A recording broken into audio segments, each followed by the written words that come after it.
Hello नमस्कार दोस्तों, निमी technical classes में आप सभी का हार्दिक स्वागत है।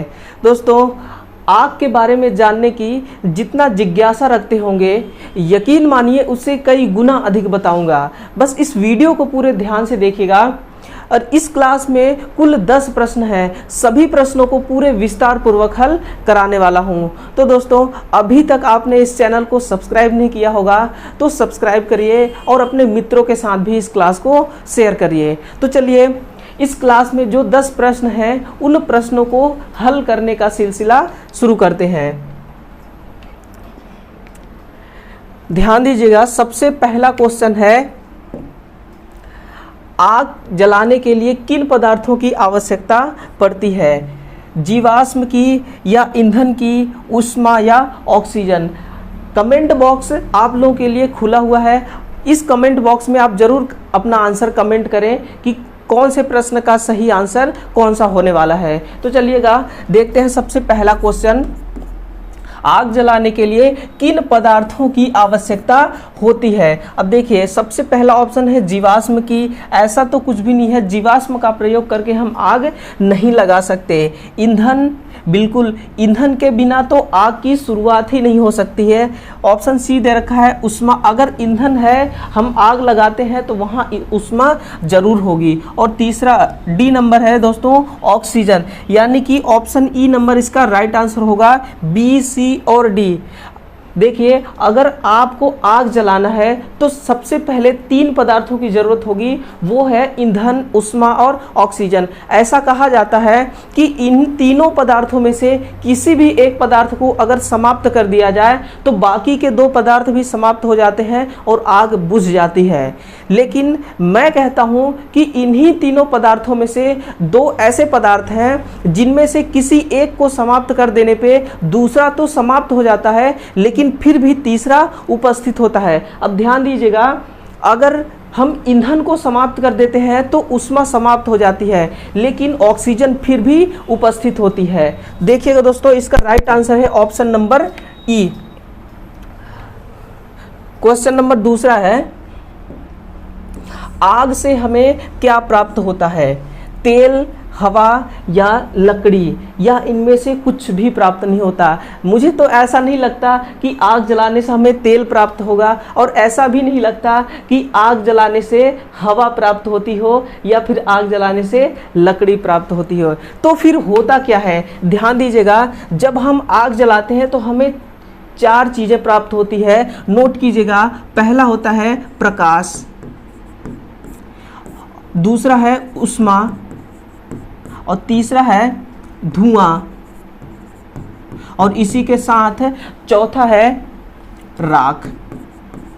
यानी कि ये 4 चीज हमें आग से प्राप्त होती है, प्रकाश, ऊष्मा, धुआं और राख। लेकिन कभी भी हमें तेल, हवा और लकड़ी जैसी चीजें प्राप्त नहीं होती। देखिएगा, इन्हीं 10 क्वेश्चनों में से तीसरा क्वेश्चन है, आग का पता कैसे लगाया जा सकता है? बहुत ही इंपॉर्टेंट क्वेश्चन है दोस्तों। आग का पता कैसे लगाएंगे? अब आप कहेंगे कि सर जी, देख के पता लगाया जा सकता है, लेकिन आपसे कहा जाए कि बिना देखे आपको आग का पता लगाना है तो आप कैसे लगाएंगे? तो ध्यान से सुनिएगा कि आग का पता हमें तो लगाना ही है, लेकिन किस प्रकार लगाएंगे?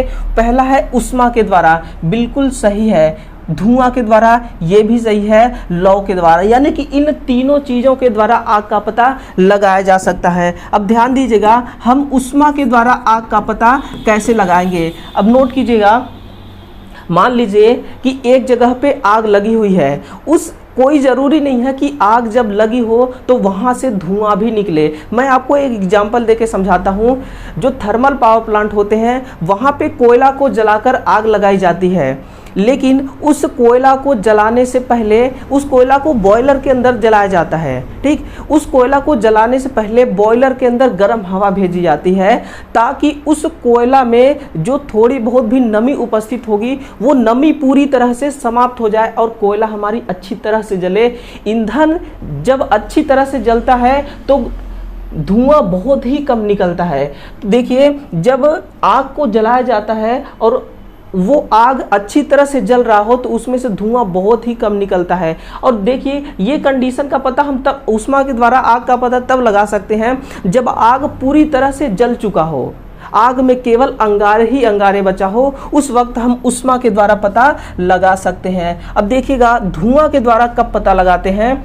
मान लीजिए कि आपसे बहुत दूरी पे कहीं पे आग लगा हुआ है, आपको दिखाई नहीं दे रहा है कि उस आग से लौ निकल रहा है कि नहीं, उस आग में ऊष्मा है या नहीं, लेकिन आपको सिर्फ क्या दिखाई दे रहा है, धुआं। तो आप देख के बता सकते हैं कि वहां पे आग लगी हुई है, यानी कि धुआं के द्वारा भी हम पता कर सकते हैं। उसी के साथ में लौ के द्वारा भी पता किया जा सकता है। इसका ए, बी और सी तीनों आंसर करेक्ट है। देखिएगा क्वेश्चन नंबर 4 क्या कह रहा है, आग जलने के लिए कितने प्रतिशत ऑक्सीजन की आवश्यकता पड़ती है। दोस्तों नोट कर लीजिए, याद कर लीजिए, लिख लीजिए, जो इच्छा करे वो कर लीजिए, लेकिन ये क्वेश्चन डायरेक्ट उठ के एग्जाम में आने वाला है। तो इस क्वेश्चन को नोट कीजिएगा कि आग लगने के लिए कितने प्रतिशत ऑक्सीजन की आवश्यकता पड़ती है। ध्यान दीजिएगा दोस्तों, क्या 100% ऑक्सीजन की आवश्यकता पड़ती है? ऐसा कुछ भी नहीं है। क्या 20.93% की आवश्यकता पड़ती है? देखिए दोस्तों, जो प्रकृति है ना, इस प्रकृति के अंदर कुल 20.93% ऑक्सीजन उपस्थित है, जिसको किताबी भाषा में हम पढ़ते हैं कितना, लगभग 21%। क्या लगभग 21% पढ़ते हैं किताबी भाषा में, लेकिन मौजूद कितना है, 20.93%। तो क्या पूरा 20.93% की आवश्यकता पड़ती है आग जलाने के लिए? बिल्कुल भी नहीं। ऑप्शन सी कह रहा है 16%। बिल्कुल यही ऐसा डाटा है जो ऑक्सीजन के आग जलने के लिए इतने ही % ऑक्सीजन की जरूरत पड़ती है। अगर 16% से 1% भी डाउन हो गया ऑक्सीजन तो आग नहीं जल सकती। अब देखिएगा ये जो 12% है, 12.5%, जब फायर ब्रिगेडर यंत्र आग को बुझाने के लिए आग के पास जाती है तो उनका मकसद ये नहीं होता कि ऊष्मा को समाप्त करना या फिर ईंधन को समाप्त करना। उनका मकसद होता है कि इस ऑक्सीजन को किस प्रकार से समाप्त किया जाए। तो उनका देखिए यहाँ पे एक डाटा और नोट करना है आपको कि इस 16% में से कितने % ऑक्सीजन को समाप्त कर दिया जाए तो आग बुझ जाएगी। तो नोट कीजिएगा वो 12.5%। कितना? 12.5% अगर ऑक्सीजन को समाप्त कर दिया जाए इस 16% में से तो आग बुझ जाती है। तो दोस्तों इसका राइट आंसर होगा ऑप्शन नंबर सी। अगला क्वेश्चन है क्वेश्चन नंबर 5। देखिएगा किसी भी पदार्थ में किस बिंदु तक ऊष्मा पहुंच जाने पर आग जलना स्टार्ट हो जाता है, आग जलने लगती है। बताइएगा कि किस पदार्थ में किस बिंदु तक, किसी पदार्थ में किसी बिंदु तक ऊष्मा पहुंच जाने पर आग जलने लगती है। उस बिंदु का नाम बताना है। उस बिंदु को कहते हैं फायर पॉइंट। नोट कीजिएगा, उसको कहा जाता है फायर पॉइंट। इसको हिंदी में कहते हैं जलन बिंदु। क्या? जलन बिंदु। इसको कहते हैं जलन बिंदु। अब देखिए पदार्थ चाहे कोई भी हो, जैसे कोयला, लकड़ी, कपास, जूट, कपड़े, ये सब क्या है, ये एक प्रकार के ईंधन है। इन सभी पदार्थों का अपना एक जलन बिंदु होता है। जब तक ऊष्मा जलन बिंदु तक नहीं पहुंचती इन पदार्थों में आग कभी नहीं लग सकती है। लेकिन गैस, नोट कीजिएगा, गैस एक ऐसा पदार्थ है जिसमें आग की एक छोटी सी चिंगारी भी पड़ जाए तो भी गैस में आग लग जाती है। ऐसा भेदभाव क्यों होता है कि जो लकड़ी, कोयला है उसमें छोटी सी चिंगारी पड़ने पे आग नहीं लगती, लेकिन गैस के अंदर छोटी सी चिंगारी पड़ने पे भी आग लग जाती है। क्या इस गैस का जलन बिंदु इतना कम होता है? आप खुद बताइए। एक छोटी सी चिंगारी है आग की छोटी सी चिंगारी है, उस चिंगारी का तापमान कितना होगा? बहुत ही कम तापमान होगा। कितना? बहुत ही कम तापमान होगा। इतने कम तापमान में गैस के अंदर आग कैसे लग जाती है? तो सुनिएगा, ये जो गैस होता है ना, ये पहले से ही कंप्रेस्ड हुआ रहता है। कंप्रेस्ड का मतलब होता है वेपर। अब ध्यान दीजिए, जो ईंधन होता है ना, ईंधन कभी भी नहीं जलता हमेशा वेपर है। मैं आपको एग्जांपल देके समझाता हूँ। मान लीजिए कि ये लकड़ी है, इस लकड़ी को अगर आग आग लगाएंगे इस लकड़ी में, तो इसके अंदर जो वेपर है जलने के बाद ना ये लकड़ी अपना रूप चेंज कर देगी, या तो कोयला बन जाएगी या फिर वो राख बन जाएगी। अगर कोयला बन जाता है तो ये ज्यों का त्यों ही रहेगा। तो यहाँ से पता चलता है कि ईंधन में हमेशा वेपर जलता है, ईंधन कभी भी नहीं जलता। बस ईंधन तो ज्यों का त्यों रहता है, अपना रूप चेंज कर देता है, कभी कोयला तो कभी राख। तो इस प्रकार होता है इसका जलन बिंदु। चलिएगा, नेक्स्ट क्वेश्चन है क्वेश्चन नंबर 6, श्रेणी सी के आग। चलिए मैं आपको नोट करा देता हूँ, श्रेणी ए बी सी और एफ प्रकार की जो आग है उन सभी के बारे में लिखा देता हूँ, नोट कीजिएगा।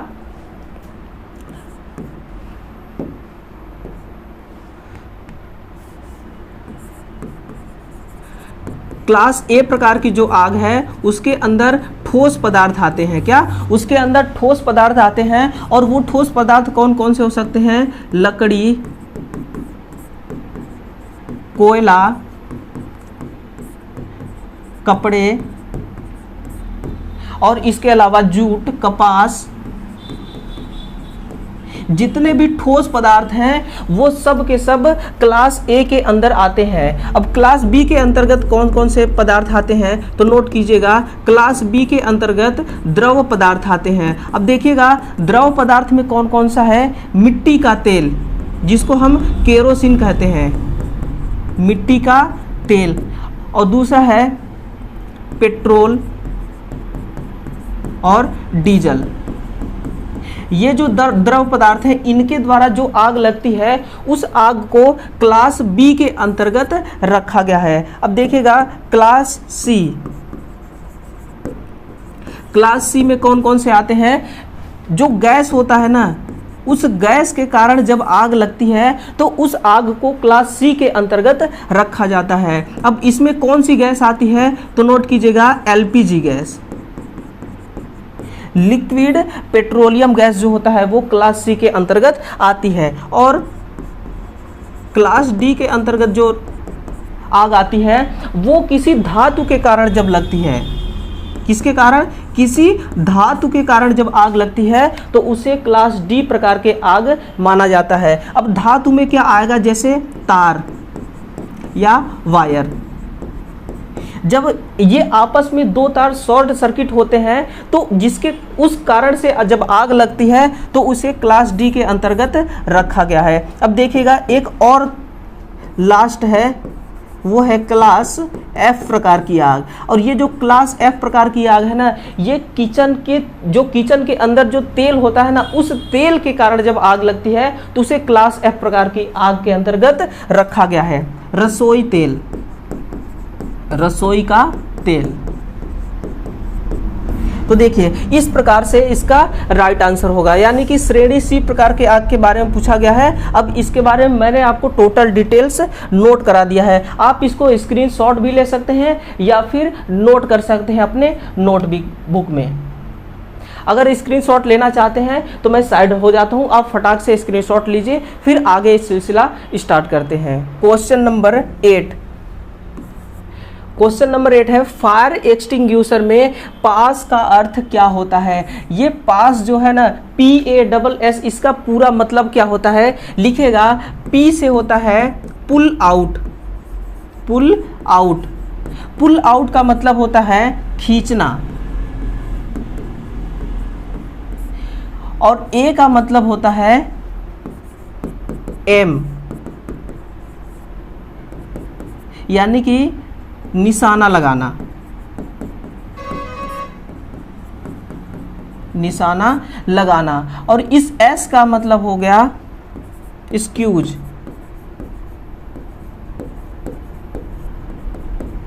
और स्क्यूज का मतलब होता है हैंडल दबाना, हैंडल दबाना।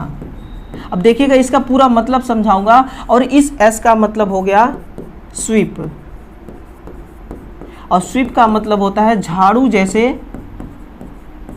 तरीका अपनाना, झाड़ू के जैसे तरीका अपनाना। ये जो फायर सिलेंडर दिख रहा है ना, इस सिलेंडर को किस प्रकार से इस्तेमाल करना है, ये पास शब्द यही बताता है। अब देखिएगा, ये जो पी का मतलब होता है पुल आउट, और पुल आउट से हमें क्या मिला है, खींचना। ये जो फायर सिलेंडर है ना, यहाँ पे आप देख रहे होंगे, यहाँ पे ध्यान से देखेंगे एक छोटा सा पिन लगा हुआ है। सबसे पहले उस पिन को खींचना चाहिए। इसके बाद ये जो पाइप दिख रही है आपको ना, इस पाइप को अपने हाथों में पकड़कर जिस तरफ आग लगी हो उस तरफ निशाना लगाना चाहिए। और तीसरी बात ध्यान रखिए, निशाना लगाने के बाद ये जो आपको यहाँ पे हैंडल दिख रहा है ना, इस हैंडल को दबाना चाहिए। और इसके बाद ये जो पाइप दिख रहा है, इस पाइप को अपनी हाथों में पकड़कर झाड़ू लगाने जैसी विधि अपनाना चाहिए। यानी कि अगर आपके सामने आग लगी हो तो पाइप को पकड़ के जिस प्रकार से झाड़ू लगाया जाता है उसी प्रकार से इसको घुमाना चाहिए ताकि आग आसानी से बुझ सके। तो इस पास का ये मतलब निकल गया दोस्तों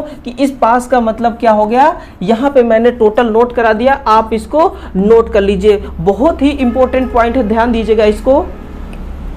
चलिए अगला क्वेश्चन है हमारा, क्लास एफ प्रकार की आग किस पदार्थ से लगती है। अभी मैंने नोट कराया था, आप देखिएगा, मिट्टी का तेल, ये तो क्लास बी प्रकार के पदार्थ है, और जूट क्लास ए प्रकार की पदार्थ है। ऑक्सीजन, कपास, ये कपास भी क्लास ए प्रकार की पदार्थ है। रसोई का तेल, यानी कि जो क्लास एफ प्रकार की जो आग है ना, ये रसोई का तेल के कारण लगती है। रसोई के अंदर कौन सा तेल है, तो वो होता है मीठा तेल। मीठा तेल जिसे सरसों का तेल कहा जाता है। यानी कि सरसों के तेल के कारण जब आग लगती है तो उसे क्लास एफ प्रकार की आग माना जाता है। चलिएगा अगला क्वेश्चन है, क्वेश्चन नंबर 10। ऑक्सीजन की आपूर्ति समाप्त करने के लिए बालू तथा कंबल का प्रयोग कर आग बुझाने की यह विधि क्या कहलाती है। तो लिखेगा, यह इस विधि का नाम है स्मूथरिंग। जब आग लगी हो और उस आग को बुझाने के लिए हम ऑक्सीजन की सप्लाई को कट करते हैं, किसके माध्यम से, कंबल और बालू के माध्यम से, तो यह विधि क्या कहलाती है, स्मूथरिंग कहलाती है। देखिएगा इस क्लास का लास्ट क्वेश्चन है, हेलोन अग्निशामक यंत्र में कौन सी पदार्थ भरी होती है। बहुत ही इजी क्वेश्चन दोस्तों, ऐसे क्वेश्चन डायरेक्ट एग्जाम में उठ के आ जाते हैं। उसका नाम है ब्रोमो क्लोरो डाई फ्लोरोमीथेन। इसको इंग्लिश में लिखेगा BCF। क्या, BCF, ये होता है ब्रोमो क्लोरो डाई फ्लोरोमीथेन। तो दोस्तों इस वीडियो से अगर आपको थोड़ा बहुत भी नॉलेज मिला होगा तो इस वीडियो को बस एक लाइक कर देना और चैनल को सब्सक्राइब कर देना और अपने मित्रों के साथ इसको बहुत अधिक शेयर करना ताकि उन्हें भी इस प्रकार की क्लासेस उपलब्ध हो पाएं। तो दोस्तों नेक्स्ट वीडियो के साथ फिर से मुलाकात करता हूं, तब तक के लिए वंदे मातरम।